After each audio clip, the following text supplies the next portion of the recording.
Welcome to J is for Justice podcast. If live breaking news and following true crime is your thing, then please consider subscribing to my channel. And if you like what you see in my videos, please consider giving them a thumbs up.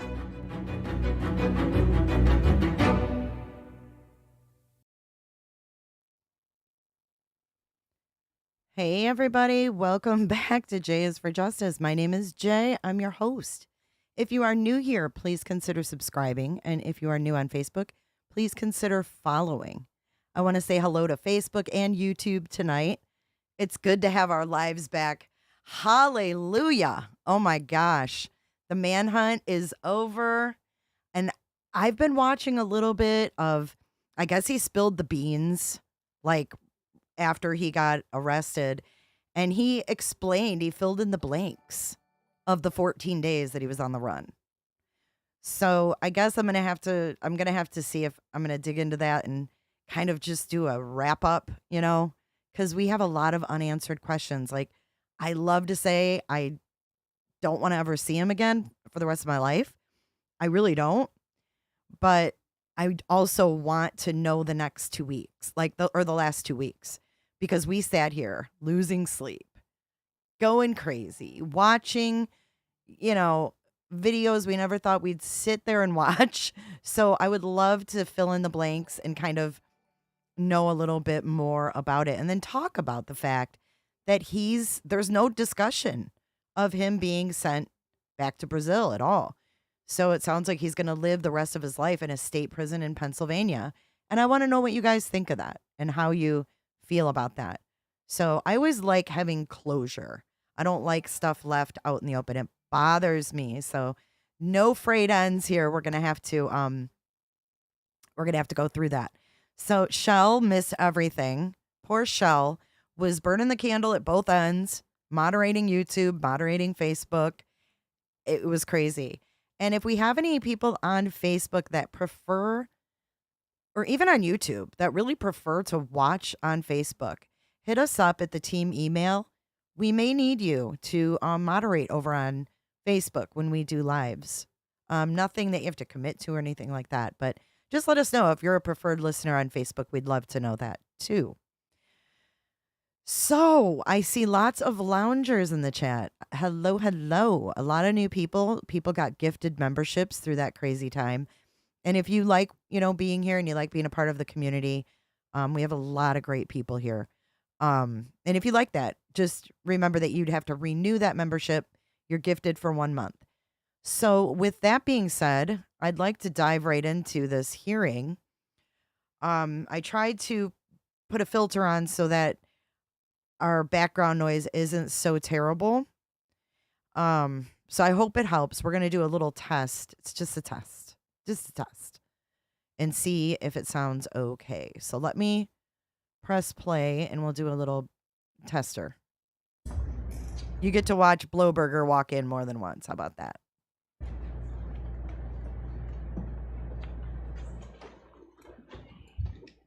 Let me know if it's not loud enough, if it's too loud. Oh my God, their audio, I just cannot with them.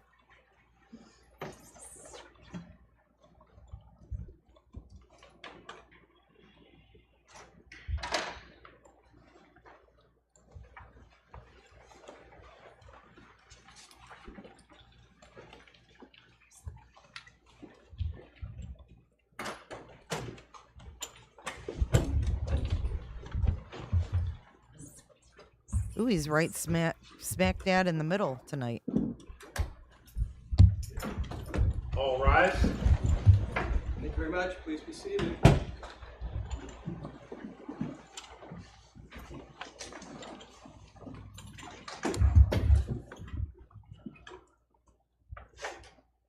right. Well, good afternoon. Put a thumbs up if I need to go louder. Please.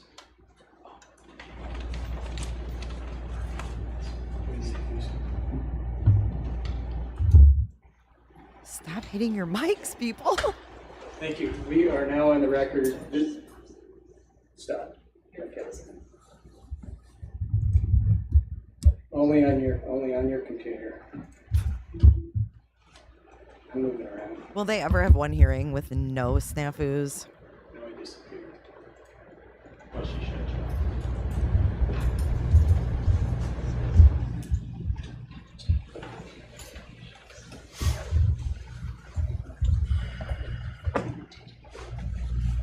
The multi-stream chat is on the screen, so Facebook and YouTube are combined on the screen. Okay, good to go. How's the sound, Try this guys? again. A little bit louder? Can you hear Can you hear me? Can you hear me now? Ms. Beatty, Mr. Nye? Yes, Yes. Ms. Masseth? yes. Okay, excellent. Okay, we are now on the record. This is State of Idaho versus Bryan Kohberger, CR 2922-2805. Mr. Kohberger is in the court with counsel, Mr. Logsdon and Ms. Taylor. Ms. Masseth is participating or observing from Zoom or through Zoom. The state is represented by Mr. Thompson and Mr. Rudley. Who are in the courtroom, and Mr. Nye and Ms. Beatty are observing through Zoom. We also have Ms. Olson and Mr. Carone representing the Media Coalition, and Ms. Towler is the court reporter. So, welcome back, everybody. And I think what we need to do is first address the motion to intervene. So, Ms. What is going on with the judge's clock, you guys? Why is this clock going berserk? Holy cannolis. If you're prone to seizures, look away from the judge's clock. Olson, is that for you? It is, Your Honor. Thank you. Your Honor, as with the motion that proposed interveners filed before the court, we seek to intervene for the limited purpose of opposing the defendant's motion to remove cameras from the courtroom. It's our position that the proposed interveners are the ones who are most affected by that particular motion. And in light of the court having asked us, essentially the same group of interveners, to weigh in on this issue before, we would seek to intervene again just for that limited purpose of opposing removing cameras from the courtroom, Your Honor. I think it's within the court's discretion to do so. All right, thank you. So, I see this, don't go away. No, I want to talk to you about this because I think that, well, I'm not sure, okay, that this is the same intervention as we had the first round. I think this is a different situation. And I think some of your clients kind of jumped the gun a little bit thinking that they are interventions or interveners. And I mean, you know this. So just to clarify, this is the person speaking on behalf of the media. Like, I don't know how many sources, 30 sources got together and filed with the Supreme Court, and then it went back to county, and this is the media person. So this is them speaking on behalf of all of the media sources that want to be able to cover this, that want full reign over the courtroom and be able to publish all of this to the public. This was filed on August 30, 2023, so we really haven't had a chance to talk about this, and I haven't addressed it in court, as you know. So, and we already started with the merits, okay, before I have approved the intervention. So my issue first is really on the standing, because the first round had something to do with Constitution, state Constitution, U.S. Constitution, and I'm not sure that applies in this situation under Rule 45, and I think that the Supreme Court, the Idaho Supreme Court, sort of addressed that a little bit in the former motion for mandamus. So, do you want to address that, the standing issue first? Sure, Your Honor. With respect to the Supreme Court's decision, when we filed the petition in front of it back in January, I think they said that the media has the right and should be able to intervene when there are issues related to First Amendment issues and access issues.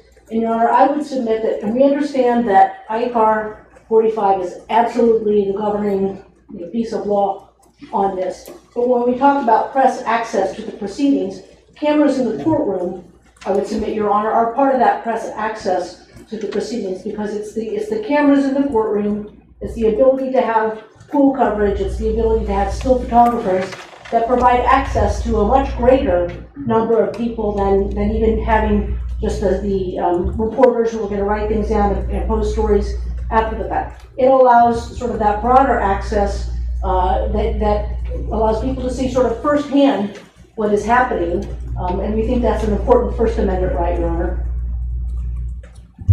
That's a First Amendment right, to have cameras in the courtroom? No, Your Honor. Okay. So she's saying we can reach more people by having cameras. I could have sworn I just saw something behind me. Am I seeing shit? Anyways, she's saying we should be able to, reach a broader amount of people. If we're able to have a pool camera, they're not asking for a bunch of people to be able to have separate cameras. Pool camera means one camera, and then that feed is fed out to everyone. So basically, everyone gets the same feed, so there's no discrepancies, there's no complaints. But then this judge has to be like a smart ass. And he's like, having cameras in the courtroom is part of your First Amendment rights. Like, of course, that's not what she's saying, but she's saying it's our First Amendment right to have freedom of the press. Access is absolutely, and public access, I think, is absolutely a First Amendment right. So the press and the public have full access to this courtroom? I agree, Your Honor. Having cameras in the courtroom, having still photographers, having live coverage allows that public access to be much greater than it is through just having people having to travel to Moscow, having to come into this particular courtroom, Your Honor. That has no implication for the United States Constitution or the Idaho Constitution. I just want to clear this issue up in terms of what the standing is. Your Honor, I Dude, respectfully disagree, because I think that the First bad. Amendment and the Idaho Constitution both contemplate this right broad access piece of it. And I think there's an argument to be made that having cameras in the courtroom takes a step from that right of public access and makes it more open to additional people. So I think there is a First Amendment interest there. It is certainly not as strong as, for example, if the proceedings, there was some sort of order to close the proceedings or no journalist could come into the courtroom. I think that would be a far more significant problem, Your Honor. But I think in terms of First Amendment interests, the broader... So what she's trying to argue is that if you don't do like a pool camera, you're going to have umpteen journalists coming in here with their cameras, right? Or umpteen journalists coming into the courtroom to report, having to tweet and all that stuff. So she's saying you're going to be bombarded with journalists for the duration of this case. Or you can just let us have the pool camera and let people watch. And maybe because there's some access already, the First Amendment interests are smaller, but I think there is a First Amendment interest in having broad access to the court proceedings. I think it's also in the interest of the court, Your Honor, to make that access as broad as possible, because we're unfortunately in a day and age where for some people, if you can't see it, you don't believe it, or if you can't see it, it didn't happen. And there's an increasing need for people to see for themselves precisely what's going on inside the courtrooms of this country. Are there cases that support that? That support cameras in the courtroom? No. And that is based in constitutional law.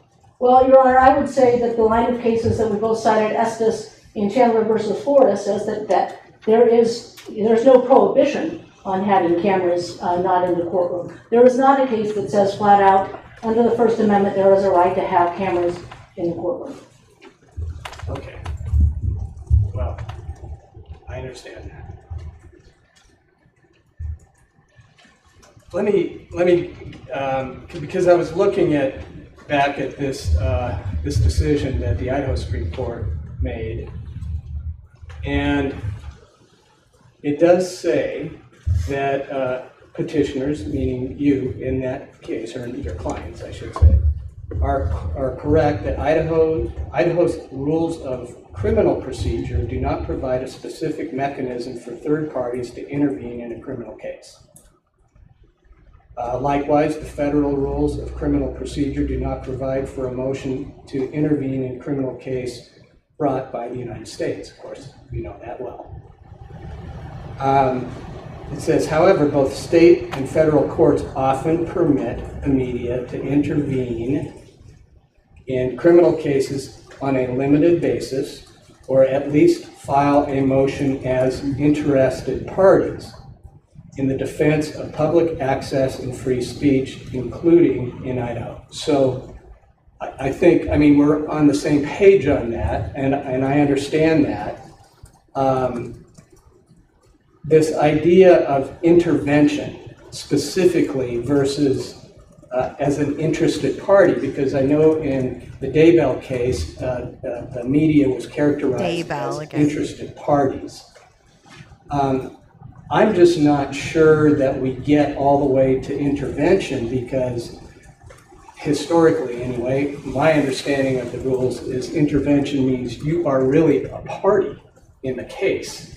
And that gives you significantly more access.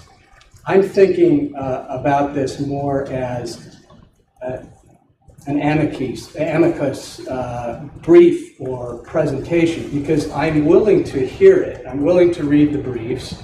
I think that's important, but I'm not necessarily comfortable going to call it all, or the media coalition to be interventions. So do you see a difference there?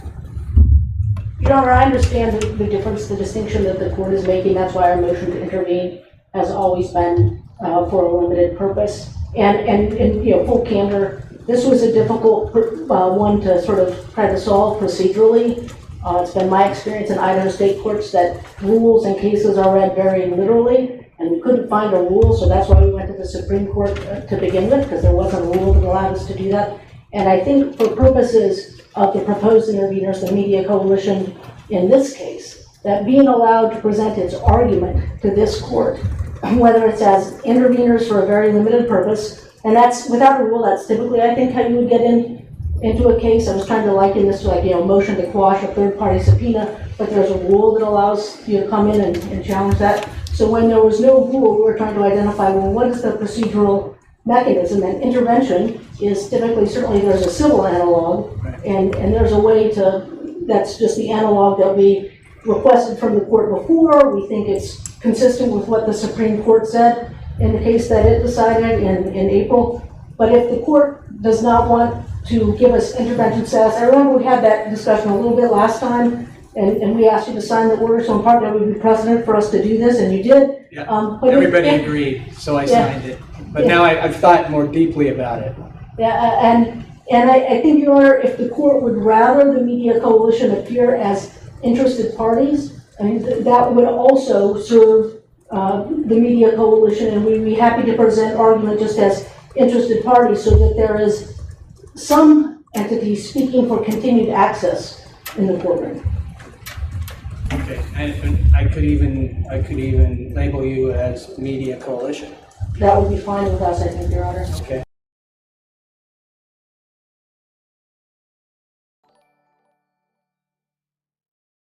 Great.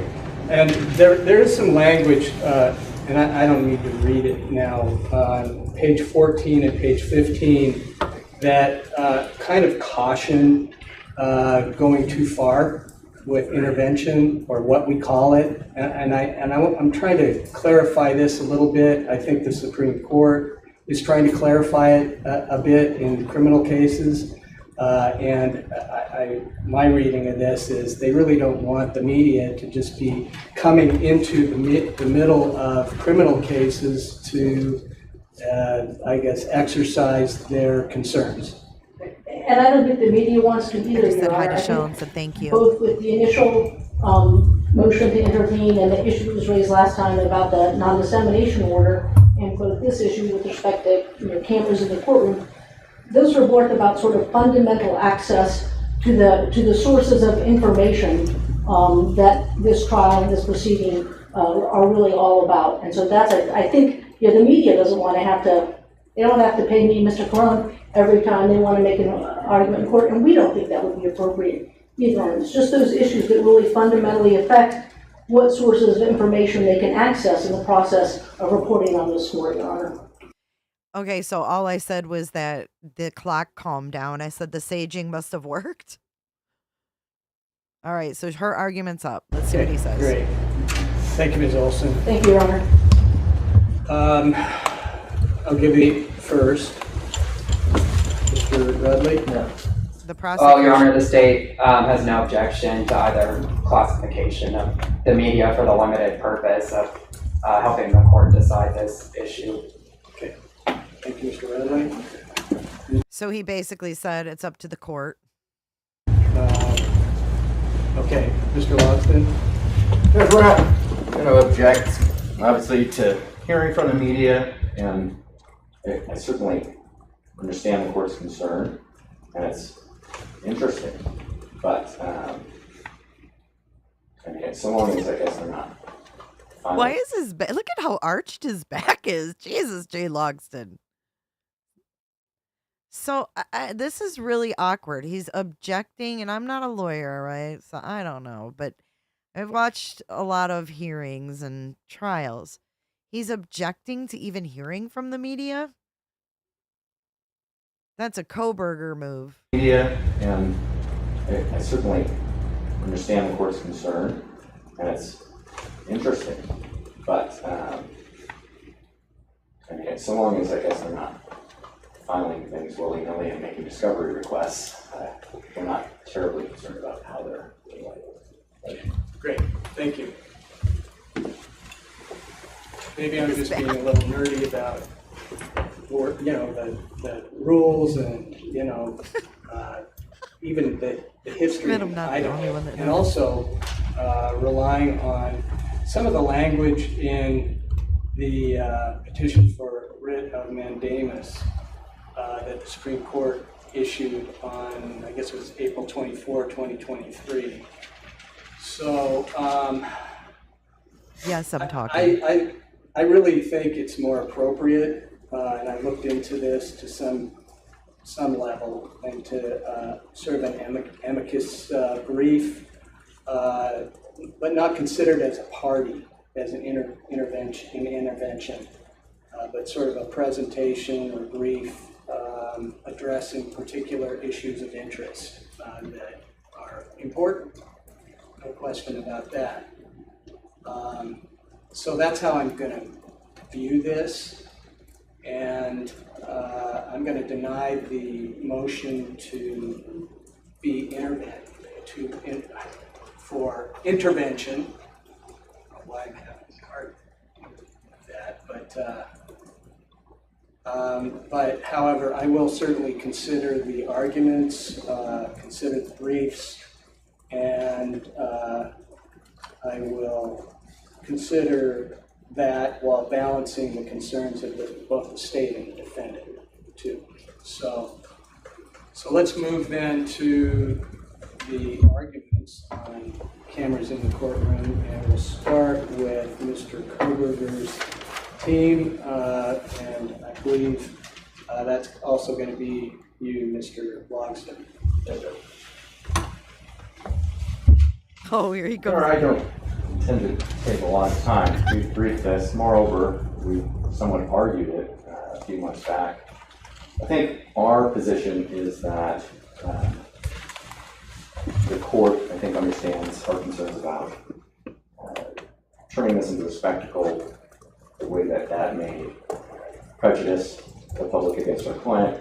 the way in which that dehumanizes people, constantly shown. You turn this into more of a TV show drama than a court proceeding, which is what it is. And I think everyone understands that. Our concern is that since that time, it doesn't seem like much has changed.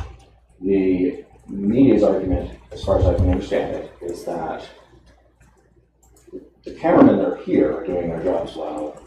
There are editors for various organizations or people on social media that take those images and then do things with them that we may not like.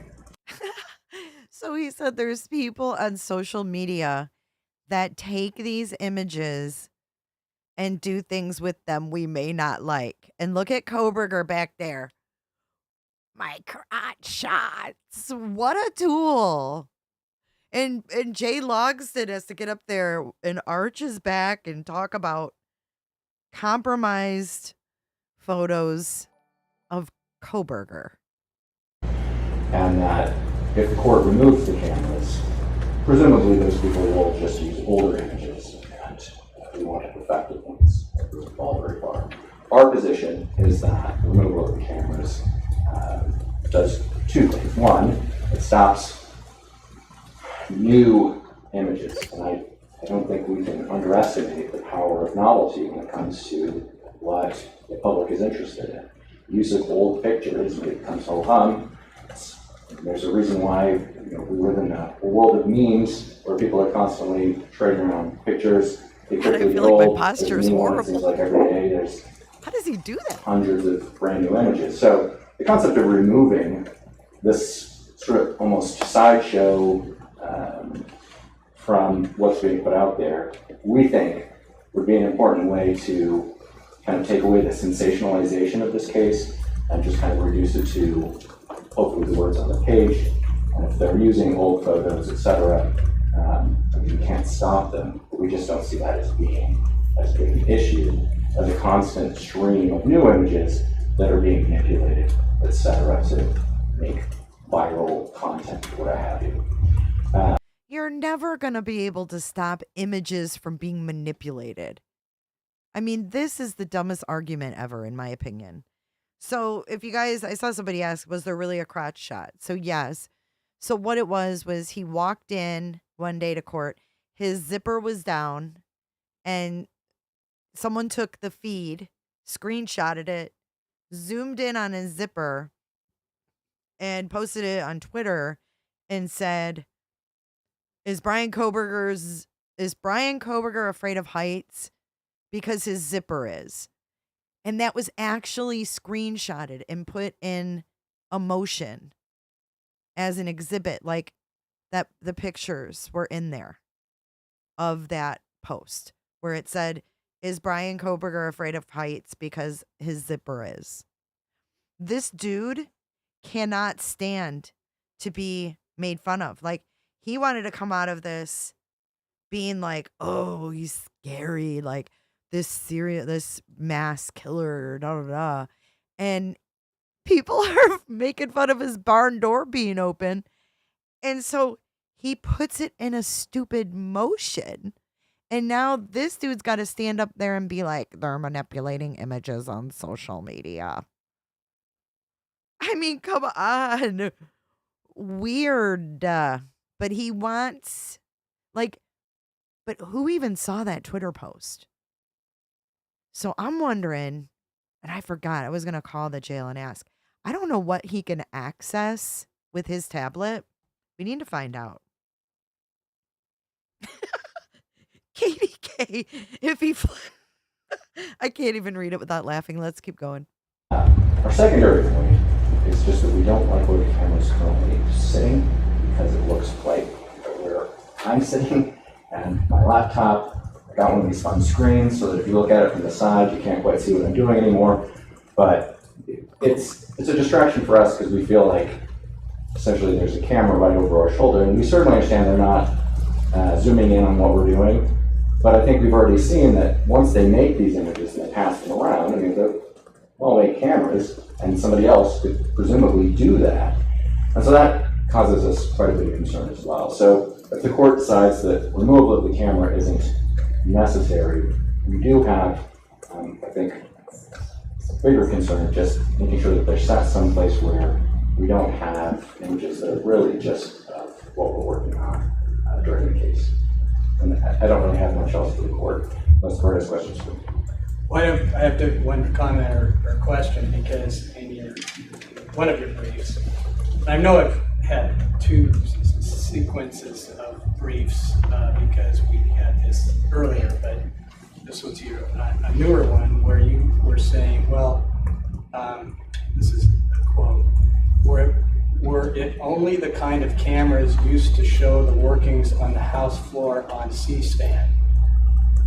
I may be showing my age. They might have better cameras now, but when I was I'm sure younger, it was just this camera like way over there. As we previously discussed, the decision of whether to allow cameras in the courtroom is discretionary for the court. The state outlined our concerns with allowing cameras in our responsive brief and in our June 6th briefing. Primarily, those concerns are preserving the right to a fair and impartial trial for all the parties, protecting sensitive witnesses who will testify at hearings and trial in this case, and safeguarding evidence, which is the graphic nature. We agree that the media plays an important role in the court process, and we appreciate in their briefing the measures that they identify to address some of our concerns for protecting vulnerable witnesses or evidence which is of a graphic nature that they've done in previous cases. Archibald. Okay, so now there's this weird edit. Look at that. It just cuts. So off the record stuff, I don't know.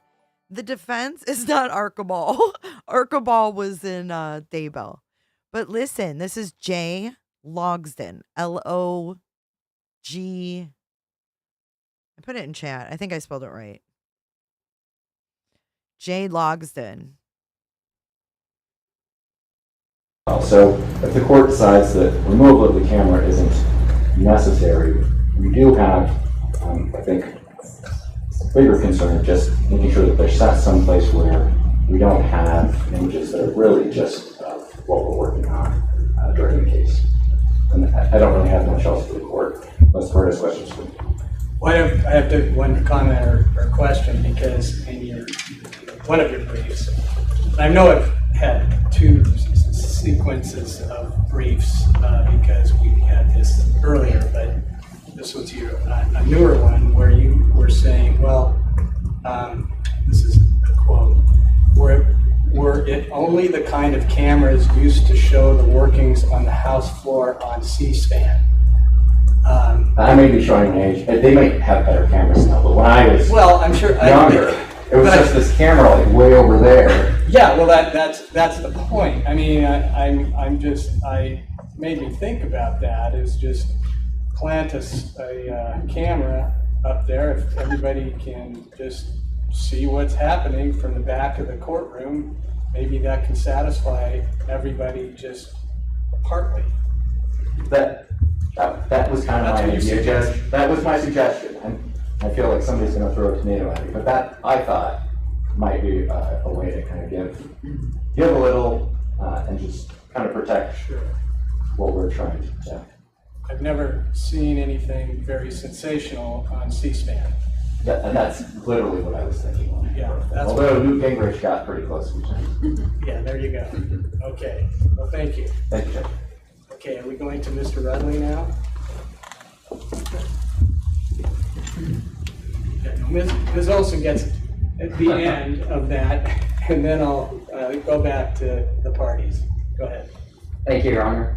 As we previously discussed, the decision of whether to allow cameras in the courtroom is discretionary for the court. The state outlined our concerns with allowing cameras in our responsive brief and in our June 6th briefing. Primarily, those concerns are preserving the right to a fair and impartial trial for all the parties, protecting sensitive witnesses who will testify at hearings and trial in this case, and safeguarding evidence, which is the graphic nature. We agree that the media plays an important role in the court process, and we appreciate in their briefing the measures that they identify to address some of our concerns. This is where it cut before. For protecting vulnerable witnesses or evidence which is of a graphic nature that they've done in previous cases.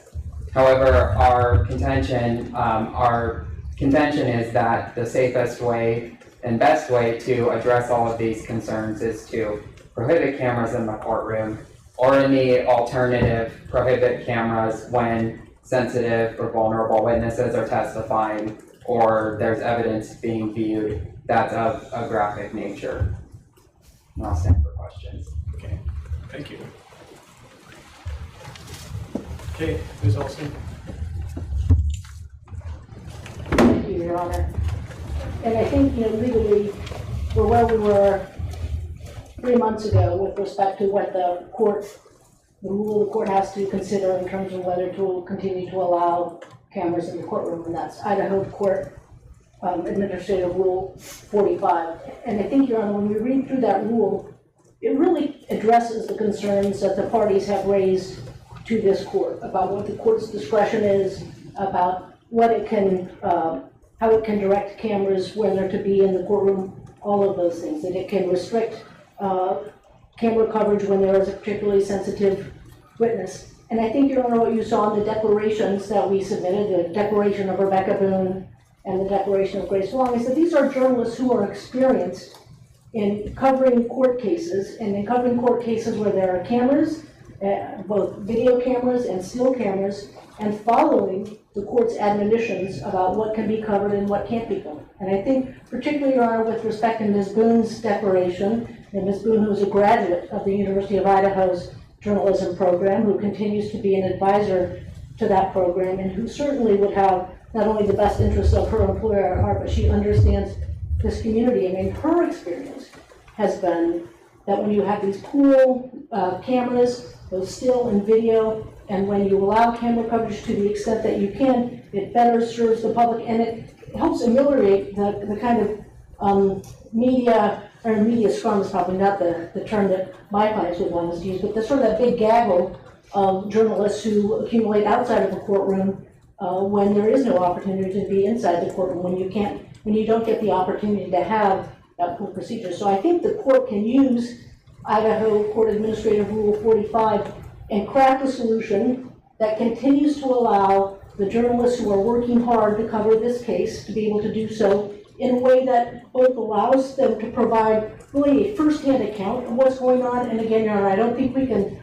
underestimate the importance of that first-hand video account as well, because we're just in this day and age where people are used to seeing things firsthand. There's cameras everywhere. To be able to really have great confidence in the proceedings, I think it's important for the court to allow some sort of in-courtroom camera coverage of the proceedings. People are going to need to be able to see firsthand for themselves how the evidence is presented, how they want to see the rulings that the court makes. They can learn a lot from that in a way that they can't learn from people who then are in the courtroom and they go set up outside and they talk about what happened. And so I think, Your Honor, that's a good reason to continue the policy that the court has had. And then I think, Your Honor, with all due respect to Mr. Lawson, I just don't think there are the violations of the things that the court said at the outset of the June 27th hearing. Now, I was not here. I read about it in the attachment that Mr. Lawson made to his initial, or the reference Mr. Lawson made to his initial pleading in this round. And my reading of that, Your Honor, it's actually in a Fox News story, is that the court said, and of course the court said it, so I'm sure the court's memory of it is the best, but that the court made a comment that the court should, of course I'm having a hard time. Back up. That's one of the things I said. Yeah, okay. It was just focusing right. Too much in particular areas, and so I was just cautioning the media to step back, and they have pushed the envelope. Yeah. I'll tell you that. Okay. Your Honor, I think that what the media heard on that occasion was reported by Fox News was. Okay, hold on. We need to do another poll. Do you think that the media has pushed the envelope in this case?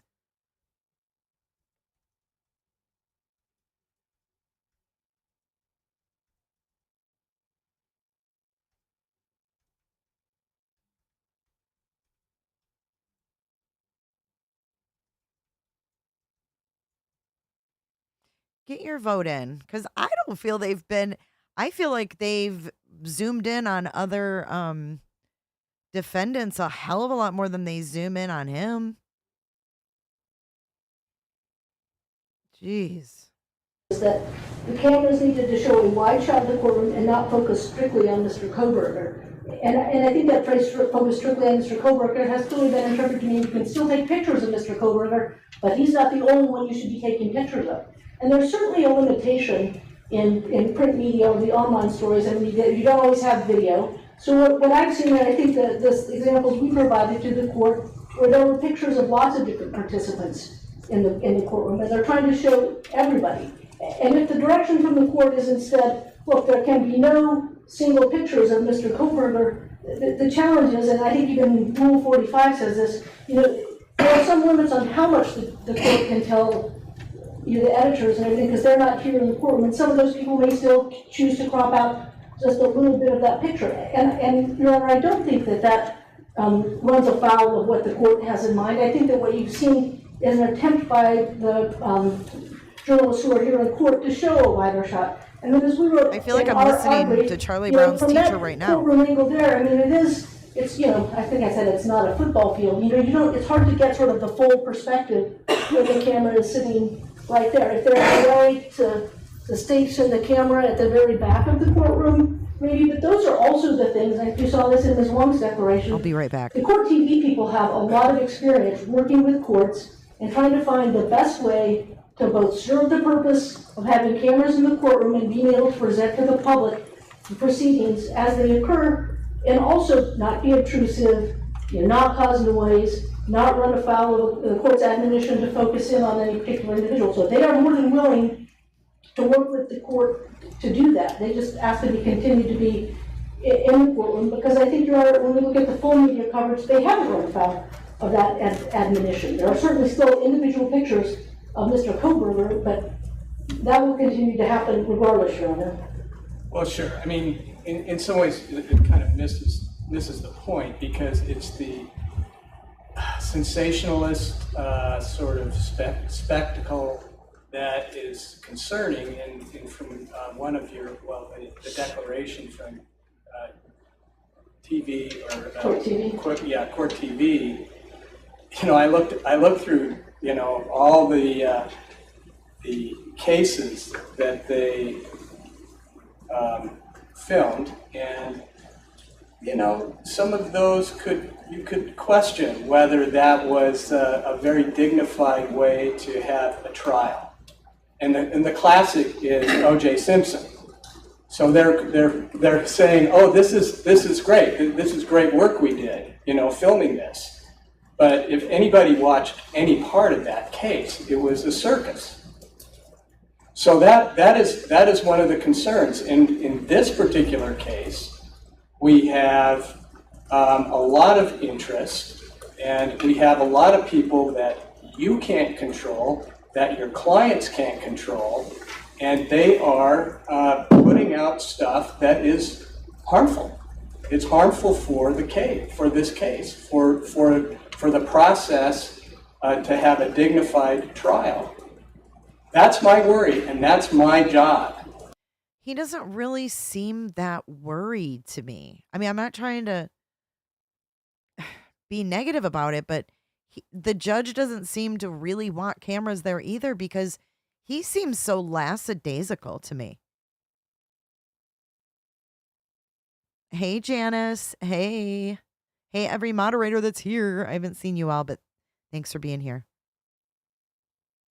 I just don't like how he's just chill. Like this is a traffic violation, or I don't know. I just get a really weird vibe. Look at the court reporter. Like it's just these people are just odd.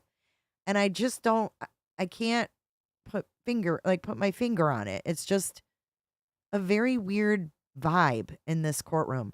No one jives. It's just bizarre. So when I have been talking to the media, just kind of, can you back off a little bit?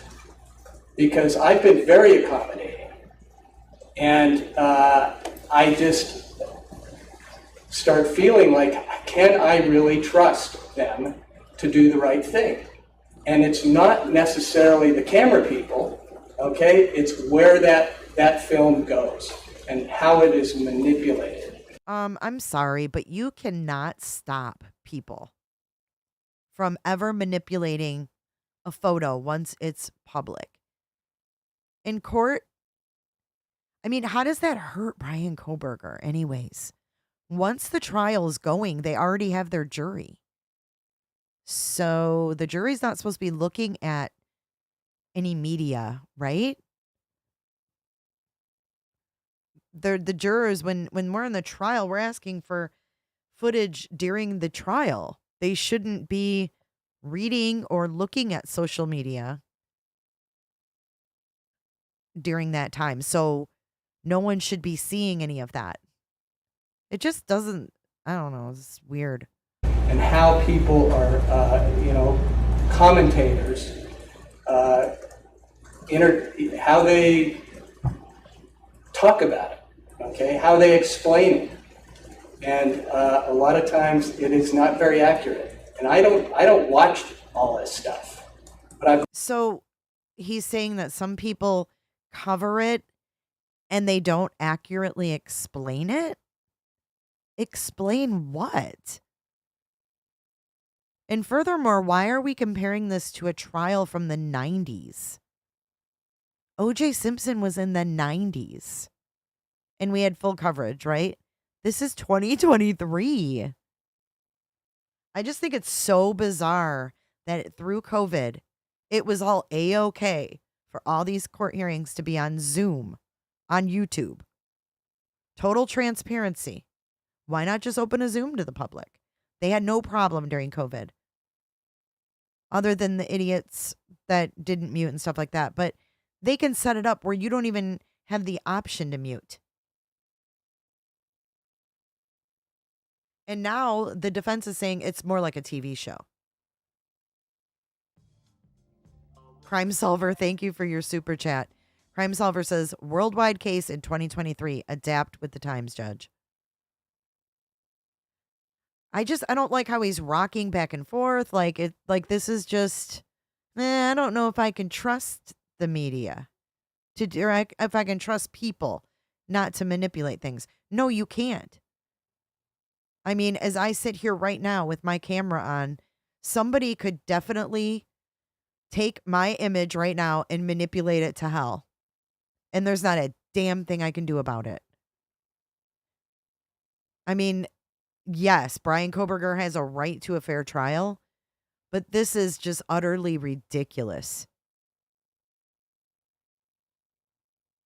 I've watched enough to see that how disinformation, misinformation is pumped out there along with the images and with the films.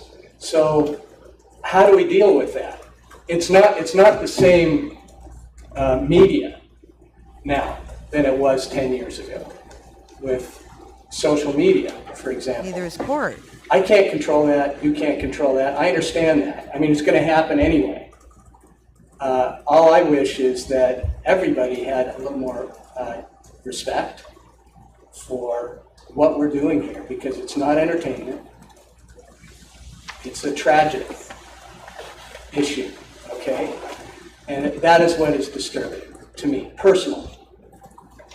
Your Honor, if I may, I would be like, you just said it's going to happen anyway. So that's really not a valid reason to keep him out if it's going to happen anyway. I understand all of that completely. I have been in Mr. Thompson's shoes in a very disturbing, heinous murder case with a lot of the pressures that go with that, and dealing with victims and victims' families. And that is a very challenging position to be in. And being able to, I think, Your Honor, having worked in the criminal justice system far longer than I've been in the position I'm in now, I think that in this media day and age, having cameras in the courtroom so that people can see what the proceedings are all about. And so there's at least a source out there that says, this is what happened. And if there was not that, that makes it much easier for the people who are going to disseminate disinformation, for the talking heads who aren't going to be respectful of the process to do that, because then there's none of the actual footage from the trial. Right. So what she's saying is, okay, Judge, well, if we have it your way, you're going to have a bunch of random people interpreting the hearings and interpreting the whole proceeding in their own way. Because you will. You're going to have each reporter interpreting what they heard and what they saw in their own way. Even if it's factual, you still are a human being and you're still going to interpret it in your own way, and you're going to report it in your own way. So it's bullshit. Why not have an original record so that, when the fake stuff is out there, it can be debunked? Like if someone on Twitter makes a fake something about the hearing, you can go straight to the original hearing and be like, no, this is not true. That didn't happen. Stupid. Trial that responsible media outlets and responsible consumers of information and responsible online people will be able to get access to. I think, Your Honor, the answer is not less sunshine, it's more. I don't think we can afford to abandon to whoever the guy on X or Twitter was that cut out a portion of one photograph of Mr. Kohberger and then was glad that he got some call out by Mr. Logsdon in his motion. I don't think we can afford to abandon how this case is portrayed visually to those individuals, Your Honor. And instead, frankly, of having pictures in the court, then you just get all the pictures of people going, in and out of the courthouse. But you're going to have the same content, Your Honor. The way to battle misinformation is to provide the accurate information. And the accurate information is what happens inside this courtroom with the cameras positioned in a place that provides the best, most overall perspective of the courtroom. And if there are sensitive witnesses, then the court can give direction and the media will follow that you don't get to film those witnesses. The rule provides you don't get to film the jurors. There are all sorts of sensitivities built into ICAR 45, and the media would ask the court to use those tools rather than saying, no, we are not going to allow cameras in the courtroom, we're not going to allow video in the courtroom. If Judge wants to go back in time, let's go back to Ted Bundy's trial, which was televised and showed all the jurors. I mean, I don't know how you can compare OJ to Bryan Kohberger. That is funny to me.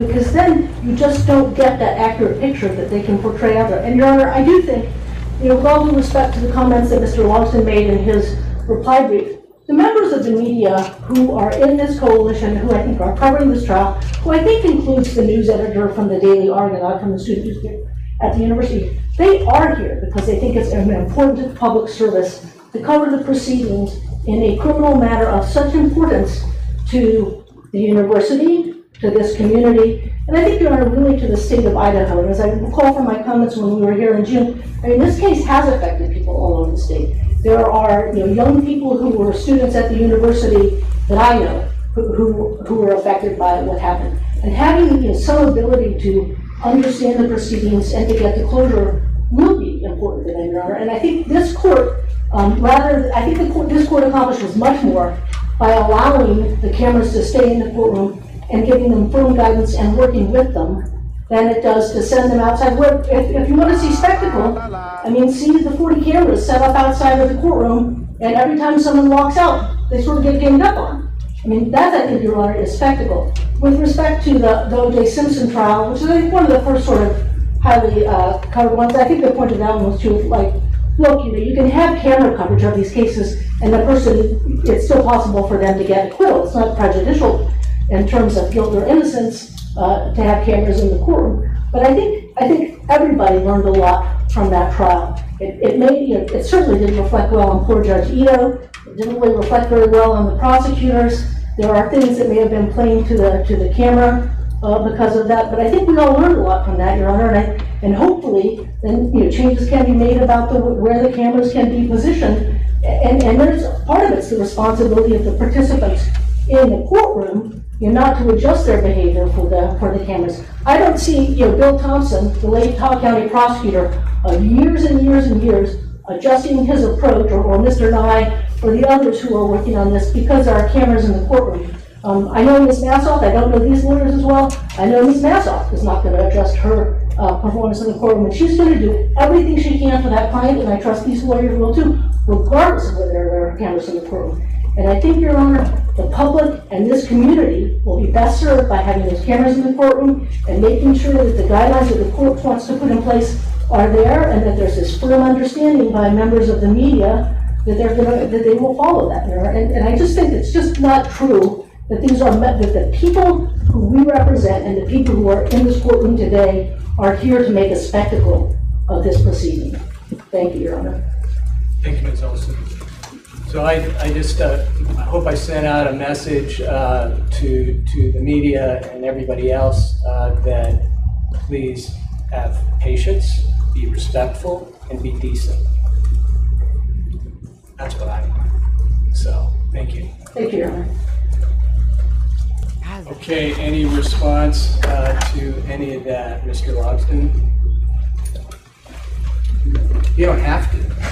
I guess not really sure where to go with that one, but Archie. obviously nobody's talking about throwing the media out of the courtroom or making the case go dark. I wouldn't want that. After all, I think the public definitely plays a very big role in making sure that we all do our jobs right. We're just talking about the images that are coming out of this. Sounds like the court, here's where we're coming from. I don't think I have a whole lot more to add to that. Thanks, Judge. Thank you. He really didn't have anything to add. Nothing further, Your Honor. Okay. Well, thank you all. I think it's a very interesting, really kind of powerful issue that is a benefit and also potentially a harm. And that there's a lot of balancing that will go into this consideration. Of course, I am especially sensitive to the parties of the case. I saw Mr. Thompson kind of smile a little bit about, there were in a lot of these cases where they were sensationalized and heavily filmed and talked about. The defendants were acquitted, and so therefore that proves that they got a fair trial. Well, we want trials to be balanced for both sides, and I don't know if I was reading your mind a little bit about that, Mr. Thompson, but it can tilt. It can tilt a case one way or the other if the media is trying the case in the media. And we don't want that because that's not based on evidence. That's not based on the rules of the court. And it can get out of control. And I think some of those cases that were cited in the declaration of Court TV personnel are kind of seeing it one way. And they have a certain job to do. I understand that, but some of those cases, in my opinion, kind of spun out of control, and that based on the media and how heavily it was covered. So that's my worry. I'm going to figure it out and try to do the right thing for both the public and the parties and the rule of law. So with that, we're adjourned. Doesn't this seem like a joke almost? I don't even know what to think of this. So he's going to wait. So we don't get an answer today. I didn't think we would. I thought that he would say, I'll make a, you know, I'll make a judgment in writing. What I don't understand is why didn't he make a decision? He knew about this back in June. Why didn't he already come prepared? I don't get this. I'll try to figure it out. I don't know. I'm just not liking it. I liked him at first, but he's turned into a complete dick, says Texas Ranger. Yeah, I'm just not digging it. I'm not liking how he's brushing off the media and how he's known about this issue for months, yet he still needs time to decide. MK, thank you for joining. MK is our newest member. Thank you. Welcome to the lounge. I just feel like this judge is just so fickle. Like has he ever made a judgment on like in the courtroom? Has he ever made like, this is my decision? Because I always feel like he leaves everything up in the air. I'm always confused when it comes to this case too. Like it's almost been hard to follow because it never seems like anything's ever etched in stone. You know, because now he's going to probably have, well, maybe this is a good thing though, because maybe he will make rules and maybe that's why he needs time. Maybe he's going to say, okay, you know, this has to be where the camera sits. This is where, you know, whatever, where you have to be positioned. You can't show these witnesses, da da da da da. So I don't know. Maybe that's why he's wanting to take some time. But it seems like he's known about this for a long time. And it seems to me that he kind of would have already known what he thought about this. Shell says, I want to know if he's ever done a high profile case before. I doubt it. I mean, Latah County, I don't know.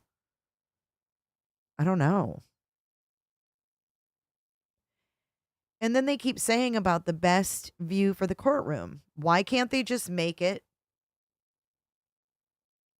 from the front?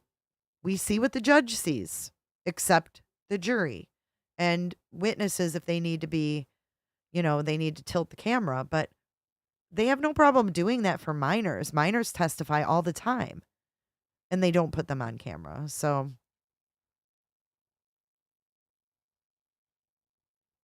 I just feel like he's just like, yeah, I'll give it some thought. And kind of like when you ask your dad for money when you're a teen, like, Dad, can I have, $20 to go to this concert? And he's like, I'll give it some thought. We'll see how you act this week. That's how I feel.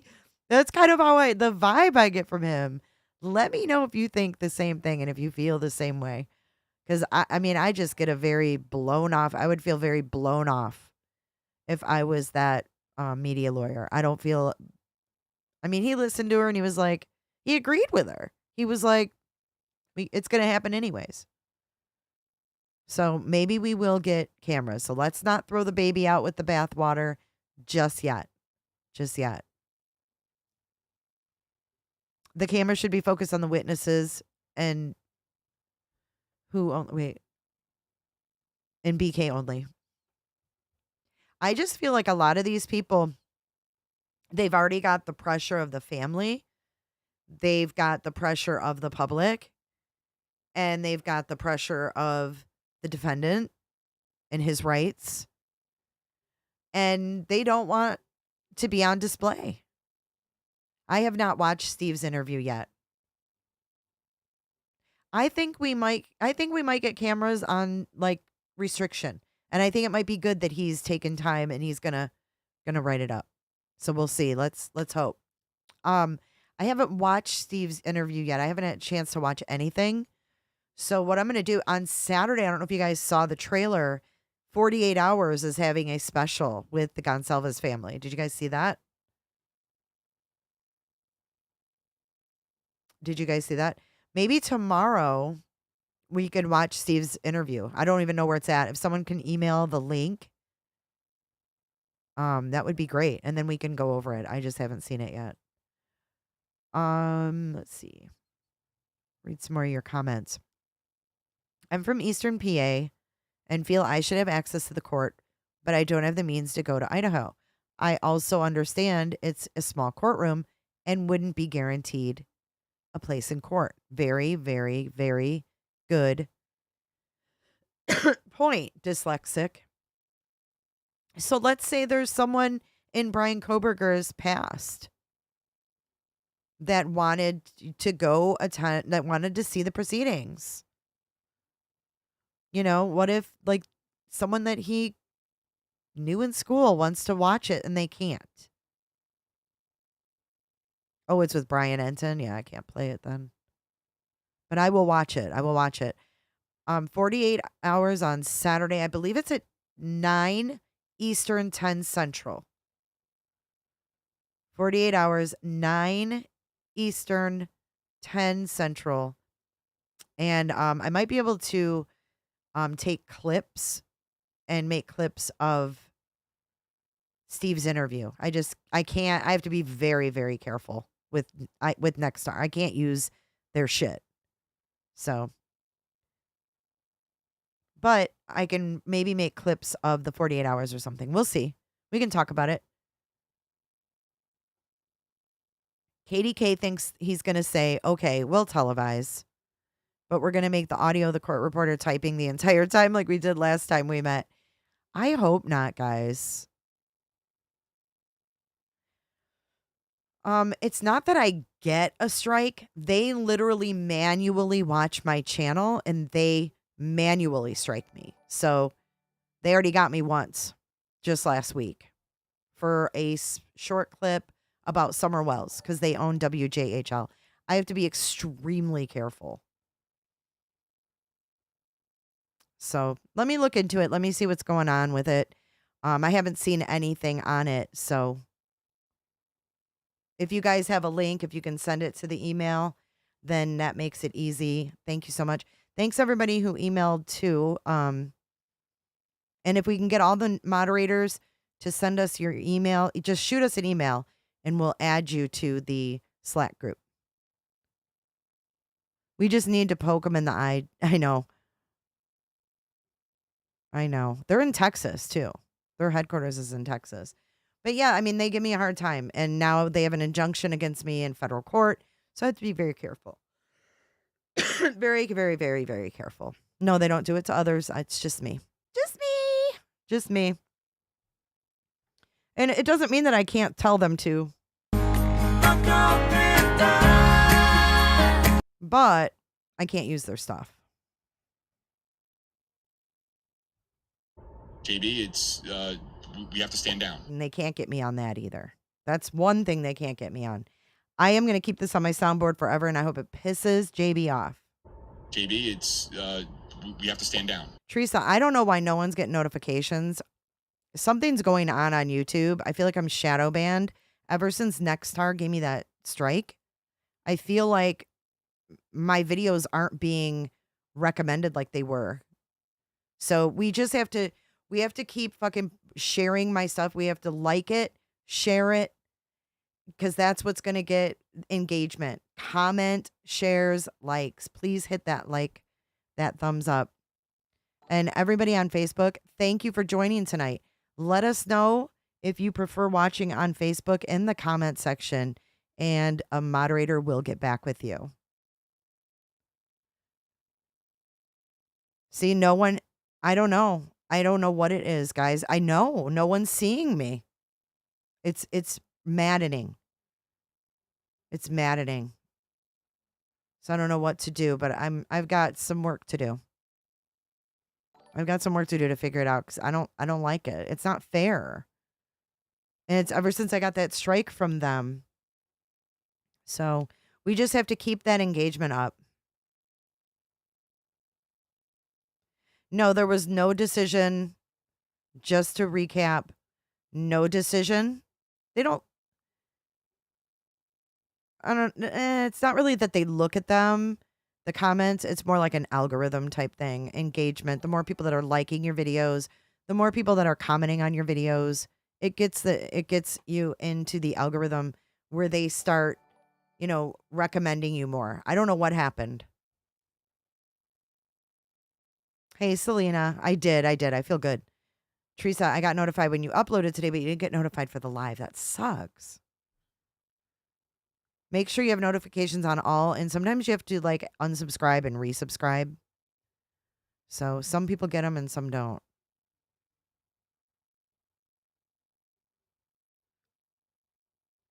With the email, I just said the new mods or moderators, I need all of you to email. That's all. Moderators, mount up and send us an email to the team. I do, Mike Sanner. I do. I really do. Because it's like one battle after another, You get through this hump and then you've got this one. So the next one. So the next couple things we're going to be talking about, guys, is 8 passengers.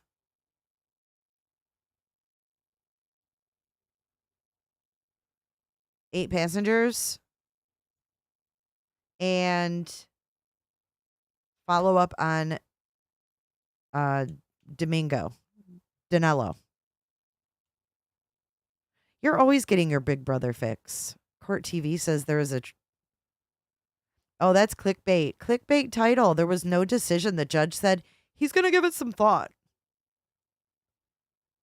That's crazy. They do say that. Decision on cameras in court. There was no decision today. Rebecca, hey. All right, well, you guys consider becoming a member or joining our Patreon. We're going to be back up and live in our Patreon very soon.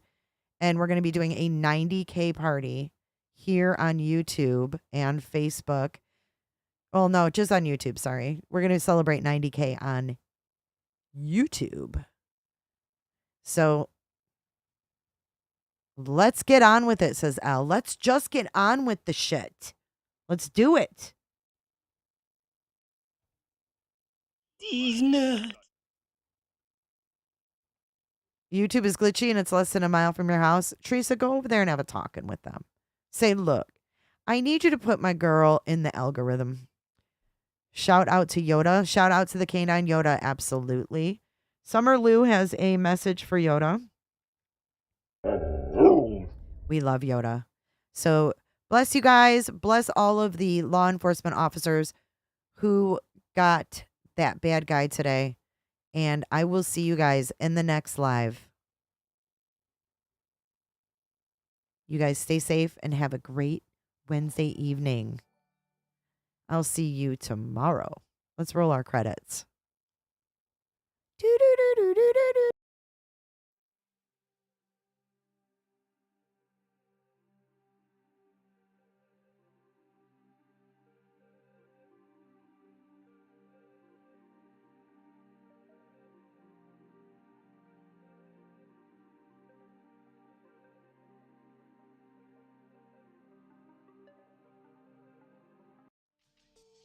Be sure to check out my other videos and playlists for more true crime content. And if that's not enough, you can join our Patreon. Don't have a tinfoil hat? It's okay. We'll make you one. It's that easy. See you guys in the next video. See you later. Bye.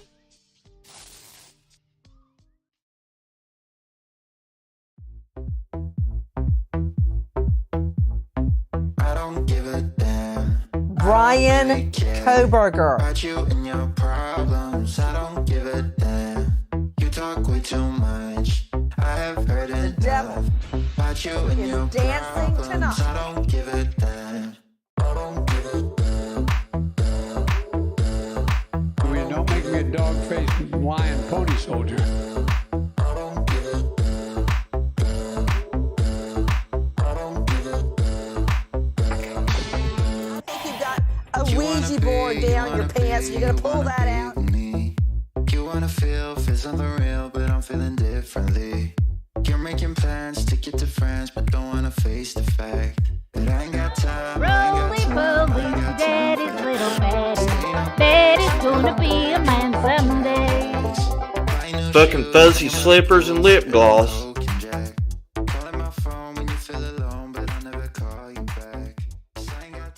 Is it one Jennifer or two Jennifers? Thanks so much, Jennifer. Bye, Jennifer.